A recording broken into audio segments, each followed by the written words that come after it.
everybody, I'm Professor Dr. D. Mukherjee, a qualified nephrologist, transplant physician and general physician with over 32 years of experience in working in very large hospitals and multi-speciality hospitals.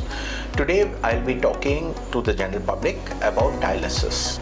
If you have watched my previous videos, you would know what is chronic kidney disease and how does it progress. When chronic kidney disease progresses to stage 5, that is, we have less than 12 to 15% of function left in the kidney, this is no longer compatible with life. In such a case, a person requires external support to replace the kidney function which have been lost due to the disease. This is called dialysis. Now, what are the different types of dialysis? First is the type of dialysis is blood dialysis. Second is the dialysis which is called peritoneal dialysis, which is done through the abdomen. Now, hemodialysis can be of different types. It can be in center, that is, you go to a hospital for dialysis, or it can be done at home. In broad terms, in hemodialysis, blood is taken from your body, it passes through an artificial kidney, it is cleaned, filtered, all toxins and acids are removed, and the same blood is returned to you. Whether you do the dialysis at home or you do it in the hospital, the basic procedure remains the same, where a person needs a vascular access, a dialysis machine, and dialyze it to do the dialysis. The second form of dialysis is what is called peritoneal dialysis. Suppose for some reason a person is unable or unwilling to undergo hemodialysis, such people can undergo peritoneal dialysis. In peritoneal dialysis, we put a pipe inside your stomach, abdomen, and the end remains outside. And your stomach lining acts as an artificial kidney and filters your blood of toxins. In this condition, we put in fluid through the pipe into your abdomen. It is kept there.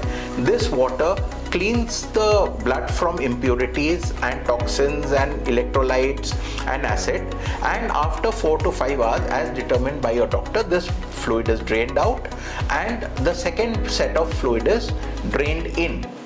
Now, both these dialysis modalities are extremely effective. They all have their pluses and minuses, and it is not that one is better than the other. It is a matter of patient choice, a doctor's assessment of what is the appropriate modality of therapy, presence of other comorbidities, access to hemodialysis or peritoneal dialysis, which determines which is the best form of dialysis for you. When we talk about hemodialysis, the biggest advantage of hemodialysis is that you go to the hospital, get your blood clean, go back, go for your work. This can also be seen as a disadvantage for people because you have to give multiple times to the hospital. An average session of dialysis lasts for around 4 hours, and you have to do it at least 2 to 3 times a week. The advantages: it is fast, it is convenient, and the patient really doesn't have to do anything except go to the dialysis center for dialysis. The disadvantages: it takes time away from you.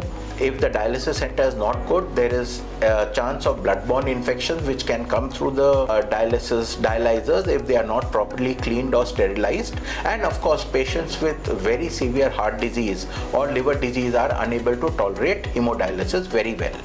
Certain people who don't have good vessels and good veins also are unable to tolerate hemodialysis.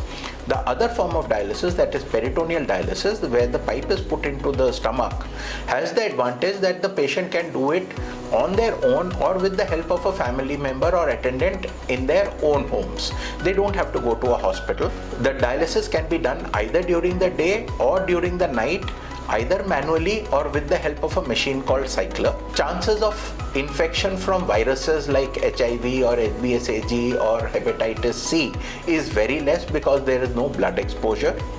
Your native kidney function remains functioning for much longer, and certain group of patients like very young or very old, patients with liver disease and patients with severe heart disease tolerate peritoneal dialysis, which is called cycler dialysis or CAPD, much better than hemodialysis.